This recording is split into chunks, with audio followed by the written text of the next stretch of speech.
요한계시록 21장 22절에서 27절까지의 말씀, 하나님의 말씀을 경외하는 마음으로 자리에서 일어나셔서 한 목소리로 함께 봉독하도록 하겠습니다.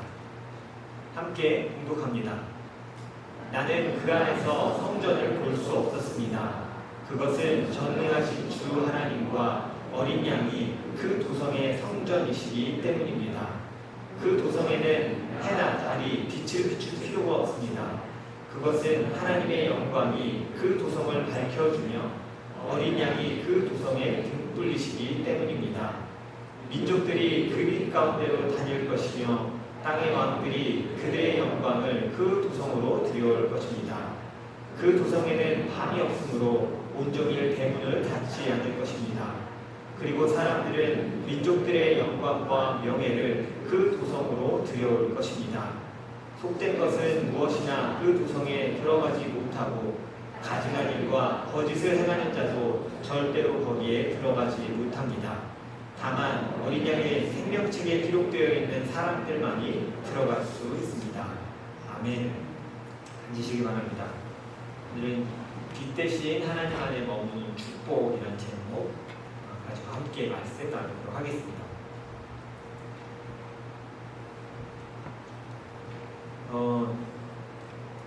사람은 선한가, 악한가는 굉장히 오래된 질문입니다. 우리가 성선설, 성악설 이렇게 하면서 사람이란 존재 곁에 그 본성이 무엇인가를 사실은 아주 오래전부터 사람들은 고민을 했었습니다. 여러분은 어떻게 생각하십니까? 신앙을 떠나서 사람은 악한 것 같아요, 선한 것 같아요, 이런 의견들이 아마 조금씩 다를 수도 있을 것 같습니다. 지난 한 달간 정도의 뉴스를 제가 한번 쭉 살펴봤더니 참 사람들이 다른 모습으로 살아가고 있다는 생각을 하게 됩니다. 어떤 한쪽 뉴스를 보면은 아무런 죄책감 없이 사람들의 생명을 그냥 뺏어, 총기 난사도 있고요, 그냥 흉기를 휘둘러서 그냥 내가 화난 걸 표현하고 싶은 거죠. 운전하다가도 싸우고요, 총을 쏘기도 하고, 심지어는 잔인하지만 사람을 죽이는 토막살인을 내는 사건도 뉴스에 심심치 않게 나옵니다. 얼굴 하나 변하지 않고 내가 잘못한 거 아니라고 말하면서 사람을 죽이죠. 근데 또 한쪽 뉴스에서는 뭐가 나오냐면, 저는 약간 어떨 땐 씁쓸하거든요. 방금 그런 어떻게 사람이 저럴 수 있어요? 한쪽에서는 자기의 목숨을 다해서 누군가를 위해 물에 뛰어들었다, 불에 뛰어들었다가 중상을 입었던 소방관 같은 여러 소식들이 이렇게 나오면 고민하게 됩니다. 사람의 존재는 선한 건가, 또 악한 건가? 왜 이런 사람도 있고 이런 사람도 있는 걸까라는 생각을 하게 됩니다. 오래된 철학적인 질문이기도 하죠. 중요한 것은 이 두 가지 모습이 다 나올 수 있다는 겁니다. 우리 되게 안심하거든요. 목사님, 그럴 리가 없습니다.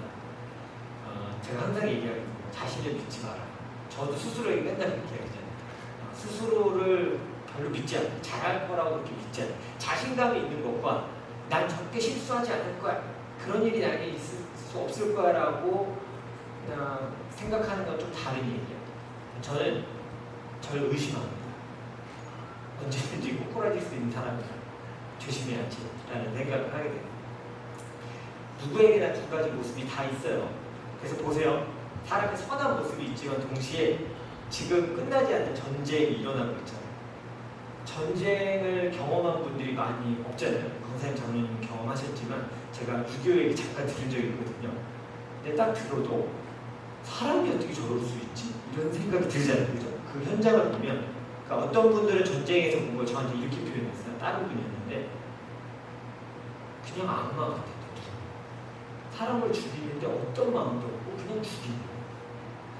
사람이 그럴 수 있어요. 또 사람이 선할 수도 있습니다. 이 두 가지가 사람에게 다 있는 거예요.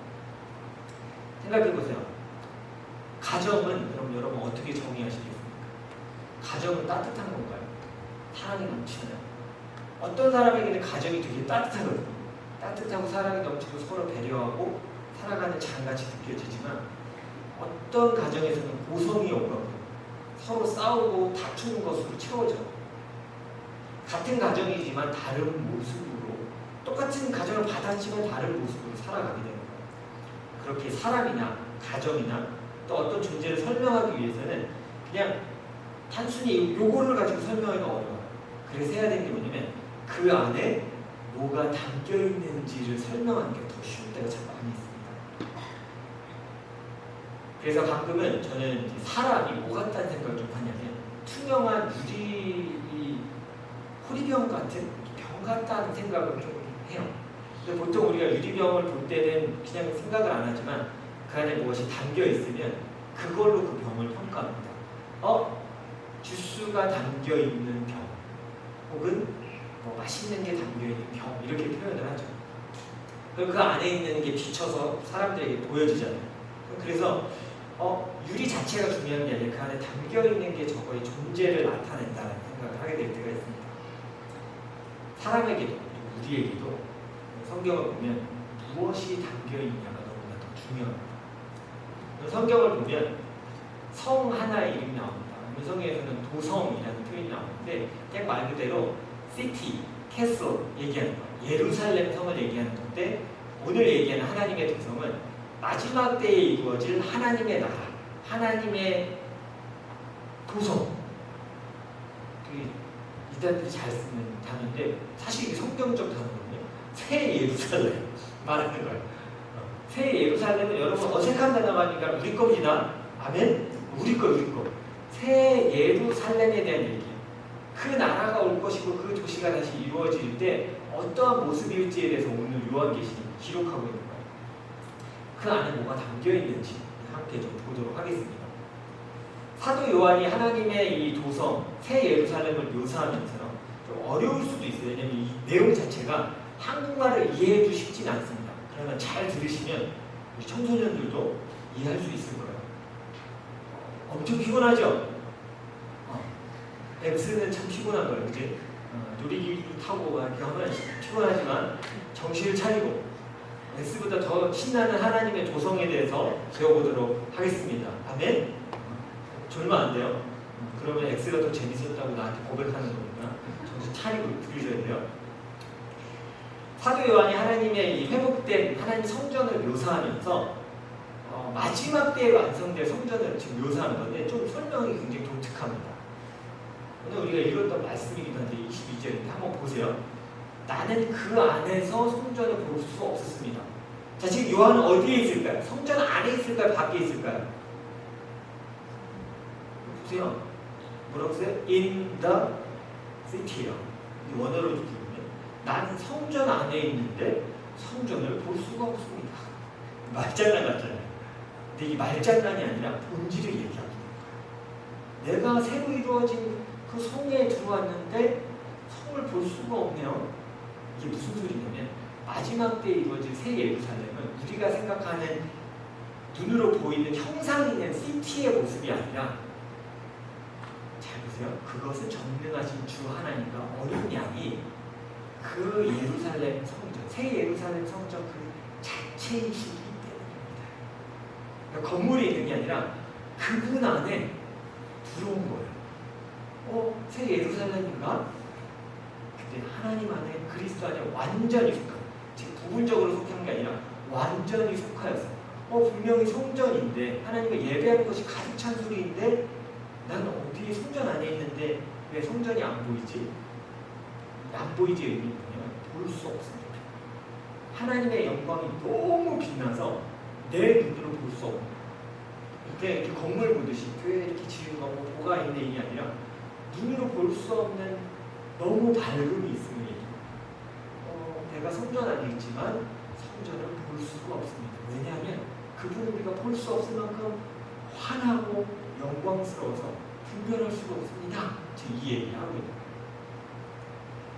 사도 요한은 그래서 마지막 때에 이 완성된 하나님의 성전은 예수 그리스도를 통해 완성된 그 성전이다. 어느 성전과도 비교할 수 없다를 얘기하고 있는 겁니다.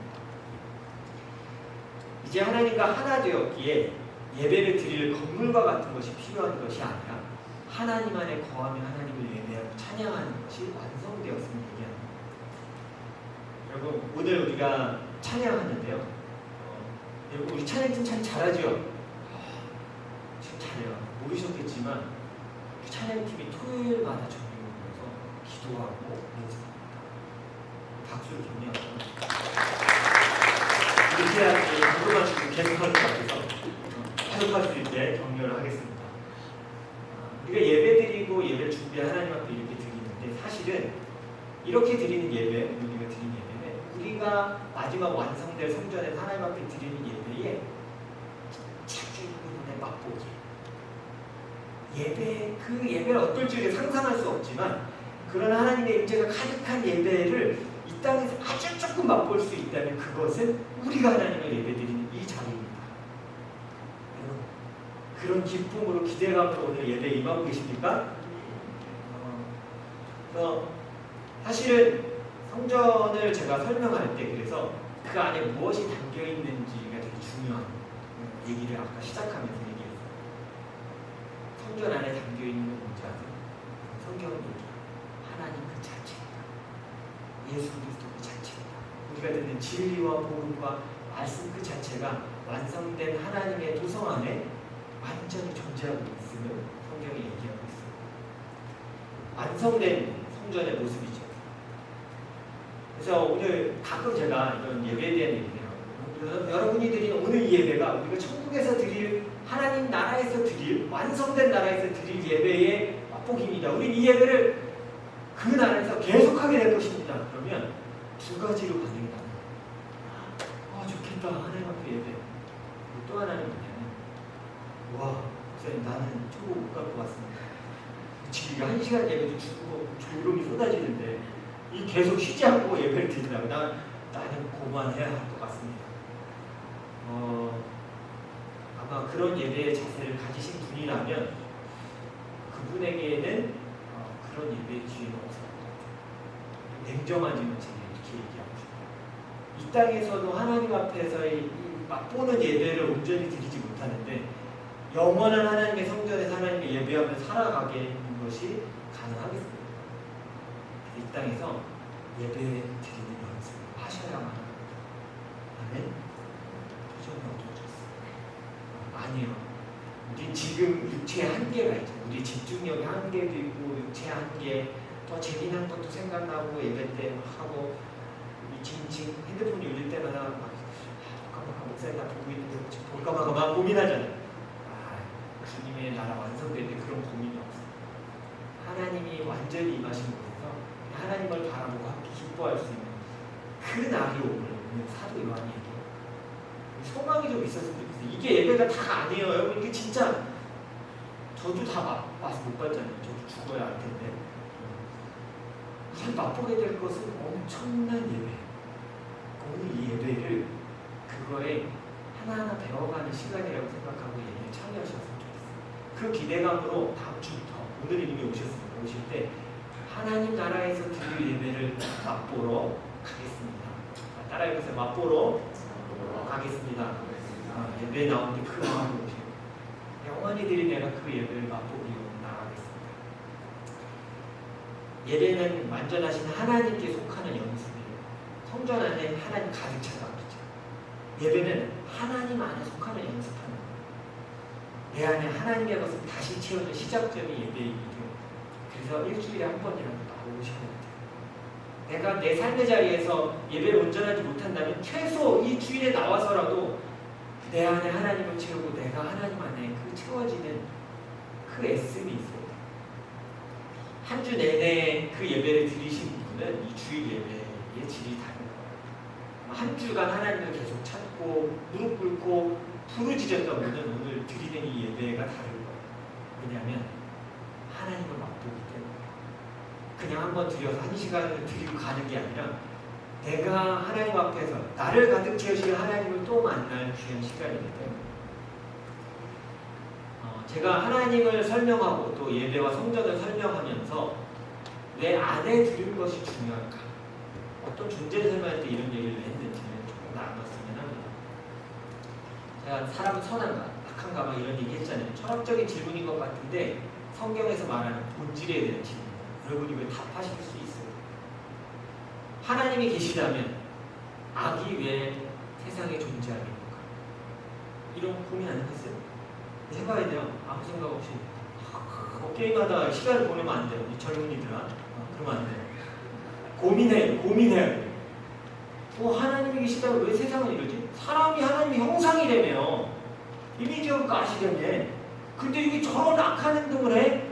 뭐 잘못돼서 성경은 거짓인 것 같아요. 여러분, 이런 반문이 죄가 아니에요. 끊임없이 하나님 앞에 질문해요. 하나님, 나 이해가 안 돼. 도와주세요. 언젠가 이해할 수 있도록 나를 만들어주세요. 기도해요. 하나님을 묘사할 때 오늘 찬양도 제가 들으면서 설교를 준비하고 찬양을 열심히 보니까 와, 설교에 준비한 단어가 너무 많이 나와요. 같은 본문으로 우리가 준비하니까 그렇겠지만 보세요. 찬양이 많이 나와요.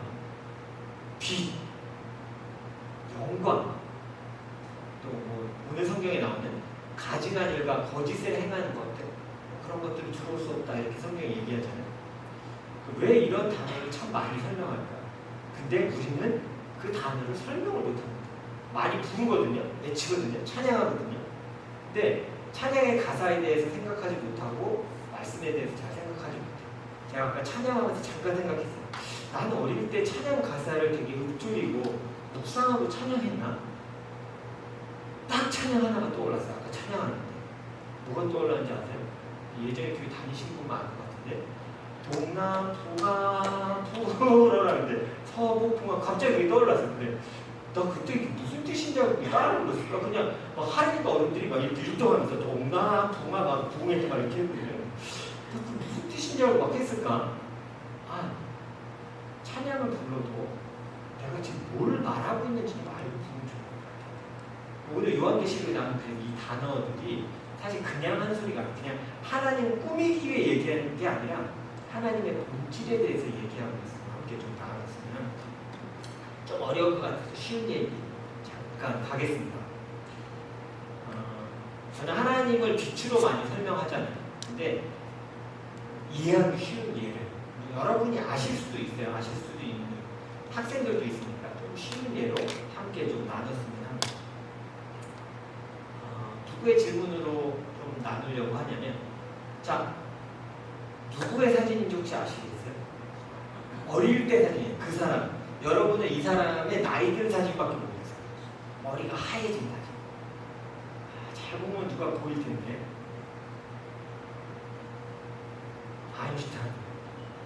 아인슈타인이 어릴 때 찍었던 사진인데, 아인슈타인이 어릴 때 수업 중에 했던 질문들이 있는데, 이게 뭐 신학적이거나 이런 질문은 아닌데 여러분들이 빛을 이해하거나 다른 걸 이해하는 데 좀 도움이 될 것 같아서 부모 인문학이라는 책 안에서 이게 나온 내용이기도 한데 사실 많이 알려진 내용이기도 합니다.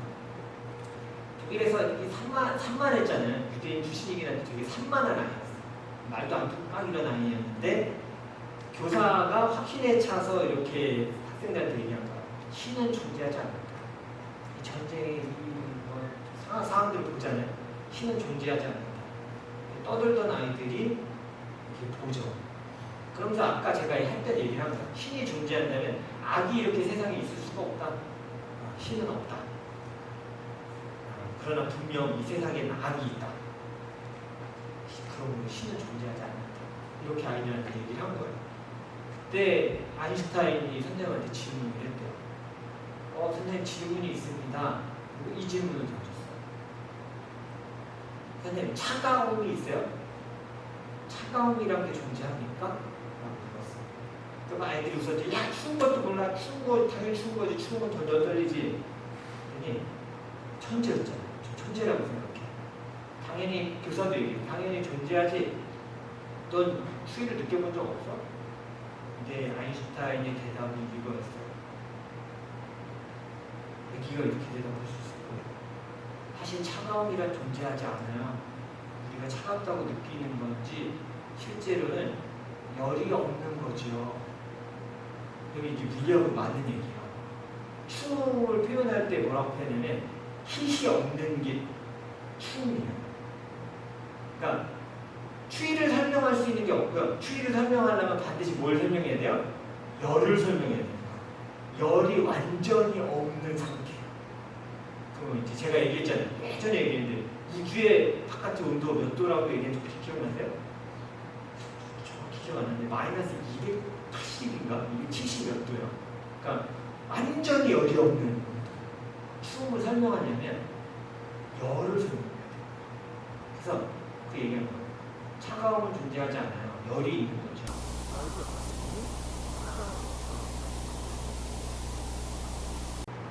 근데 또 얘기했어요. 선생님 그럼 어둠은 존재합니까? 당황스러울 것 같잖아요. 저는 대답했어요. 어둠은 존재하지 않습니다.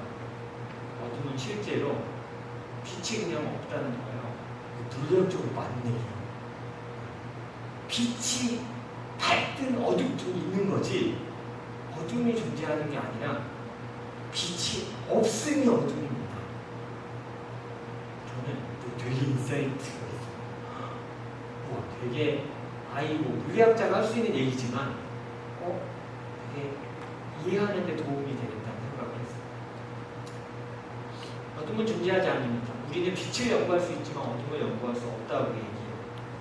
그러면서 얘기하고 신이 없다고 선생님한테 반박하려고 나중에 이제 상대성 이런 거 발표하잖아요. 커서 근데 얘기하면서 하나하나 논증을 하면서 하고 싶은 얘기가 이거였어요. 아까 선생님이 한 얘기.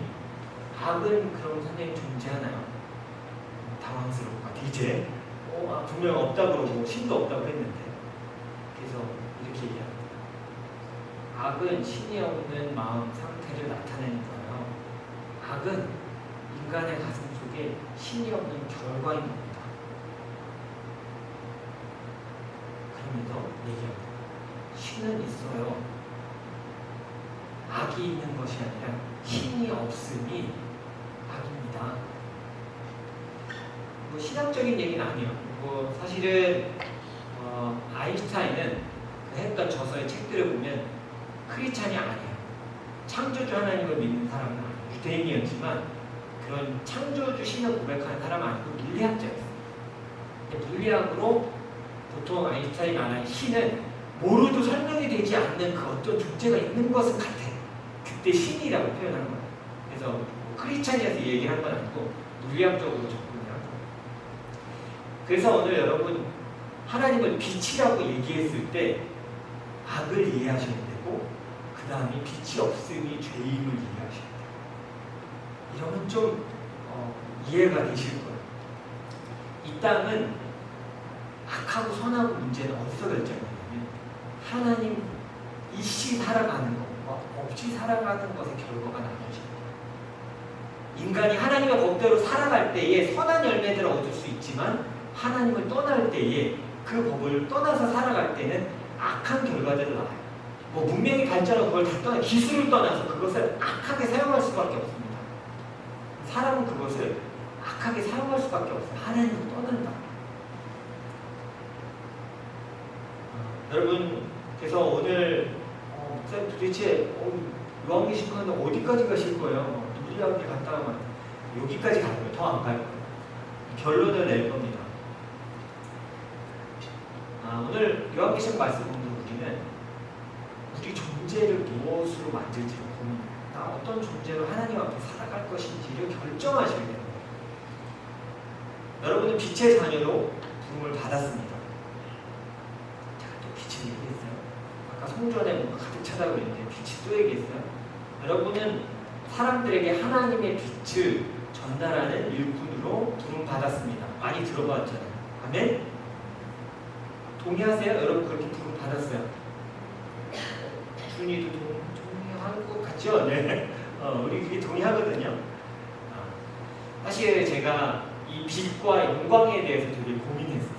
왜냐면 제가 풍성길이 강의할 때 얘기했었어요. 들으신 분 기억이 나시는 분 계실 수도 있어요. 제일 어려웠던 게 세례 교육 때 영광의 하나님을 설명하는 거였어요. 빛 대신 주, 영광의 하나님. 영광이 도대체 뭐예요? 영광이 뭐예요? 청소년들. 글로리. 그냥 말 저말 써서 표현하는데 뭔지 모르겠죠. 오늘 말씀이 저는 영광을 그대로 설명해 준다고 생각해요. 여러분 가끔 이제 연예인들이 상 받으면 이렇게 서서 하나님께 영광 돌립니다 이렇게 많이 표현하잖아요. 그 영광을 좀 honor 이렇게 표현하는데 그건 인간의 단어잖아. 영광스러운 하나님. 근데 진짜 하나님의 영광은 뭘까요? 저는 되게 이거 학생 때부터 고민했거든요. 영광을 어떻게 표현하면 좋을까? 근데 어느 순간 제가 그걸 좀 깨달았어요. 아, 시작점이 잘못됐다. 성경이 얘기하고 있었는데 딴 생각하고 있었던 거예요. 성경은 계속 얘기하거든요. 하나님은 영광 그 자체이시다 이렇게 얘기해요.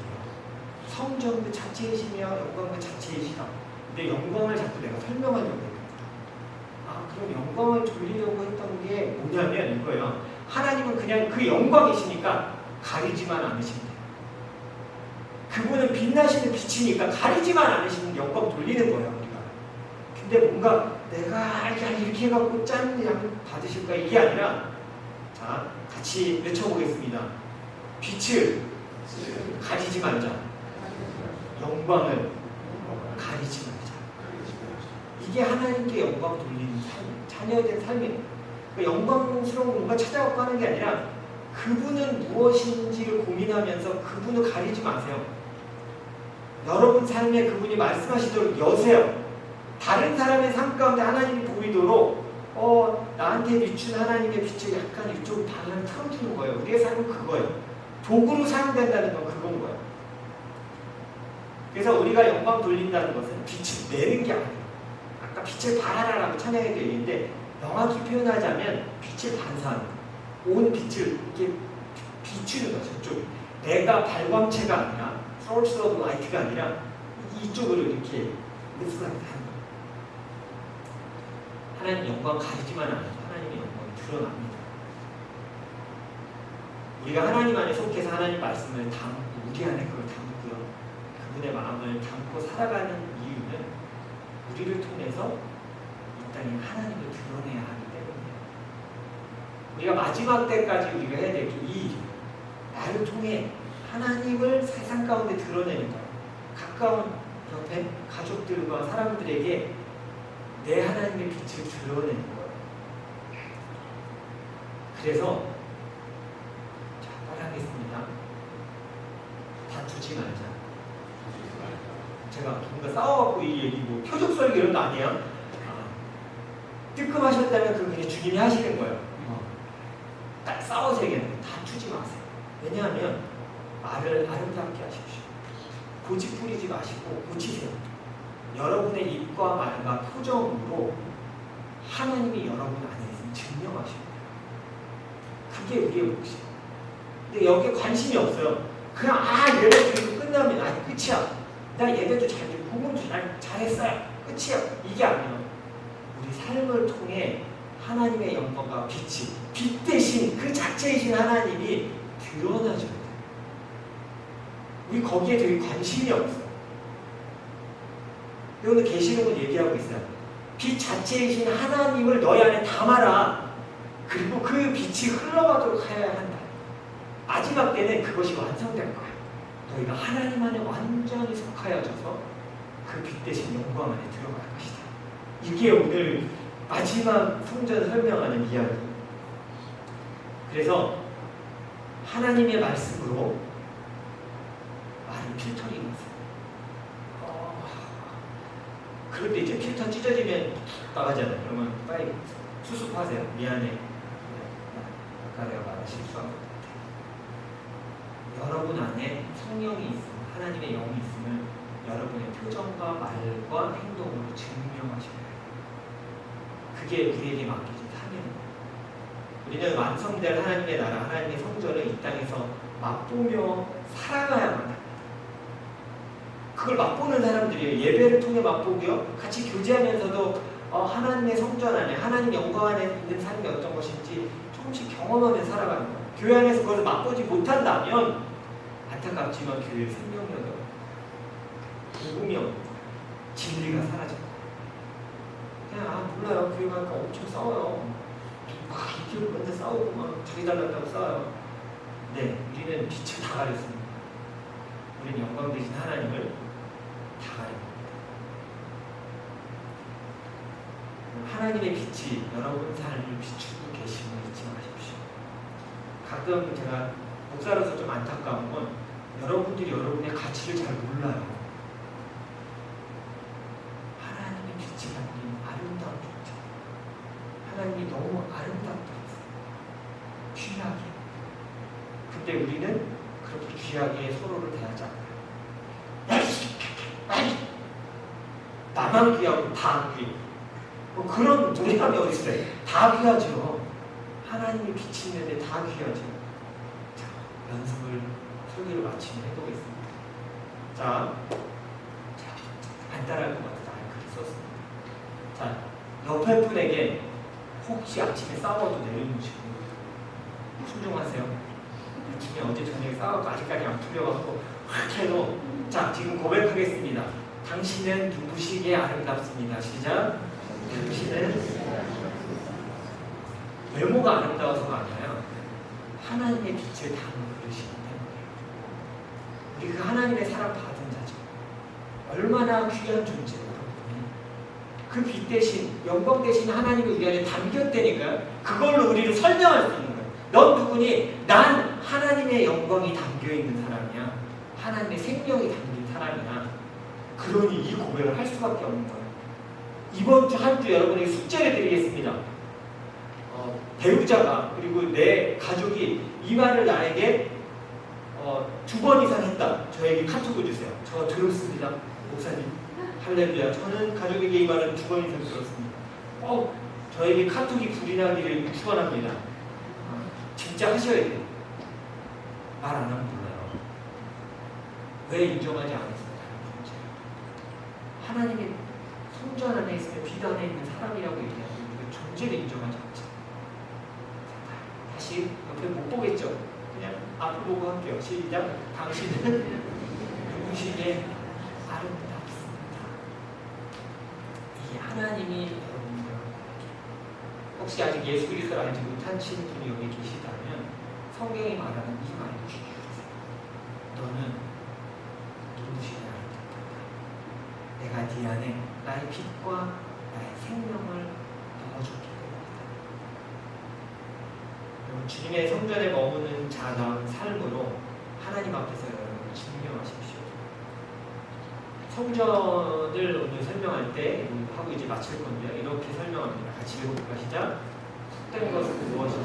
성에 들어가지 못하고 가증하니까 거짓을 행하는 자도 절대 거기에 들어가지 못합니다. 자, 여기까지 볼게요. 하나님의 성전의 특징, 빛이 없는 곳에 어둠이 있는 거죠. 그게 어둠인 거죠. 하나님의 거룩함을 떠나면 뭐가 있어요? 가증한 일과 거짓을 행하는 자가 있는 거예요. 그건 하나님의 도성에 들어올 수 없는 거죠. 우리가 왜 하나님 앞에 거룩한 삶을 살아야 되는지 아세요? 하나님이 거룩하시기 때문에. 그분에게 속하여 살아가는 사람이면 그분 옆에 가려면 그분의 속성을 닮아야 합니다. 여러분은 눈부시게 아름다우십니다.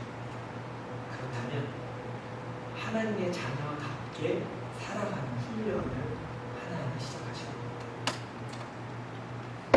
저는 제가 유혹을 이길 때 쓰는 방법은 이 비밀인데 하나 나눠드리도록 하겠습니다. 잘 사람들에게 얘기 안 하는 건데 제가 이렇게 얘기해요.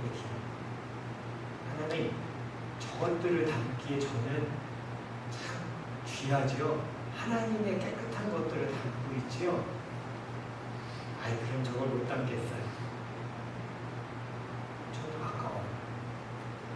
하나님의 거룩함을 담고 있는 제가 아까워요. 여러분도 그걸 아셔야 돼요. 여러분 존재의 귀함을 알아야 돼요. 여러분의 거룩함이 하나님 앞에서 아까워서 그 빛이 담긴 게 아까우고 그 영광이 내 안에 가득 담긴 게 아까워서 나 하나님의 뜻대로 살아갈 거예요. 아까워. 이렇게 생명 주시고 살리셨는데 내가 왜 함부로 살아갑니까? 내 안에 귀한 것만 담아야지. 여기가 율법이 아니라 사랑. 내가 사랑하는 빛 대신 하나님을 닮아가. 빛 대신 하나님만 머무는 것은 우리의 축복입니다. 다시 그 기쁨을 회복하십시오. 여러분은 아름다운 하나님께 속한 빛의 자녀입니다. 이제 빛의 자녀의 의미를 좀 아시겠죠? 빛 대신 하나님께 속해 있기 때문입니다. 하나님의 것들만 여러분의 삶에 담기는 한 주가 되기를 축원합니다. 거룩한 성전에 어울리지 않는 것들을 던져버리고 빛 대신 주님 안에 합당한 것들만 내 삶에 담겠다고 고백하며 살아가는 여러분 되시기를 주님의 이름으로 축원합니다. 함께 기도하겠습니다.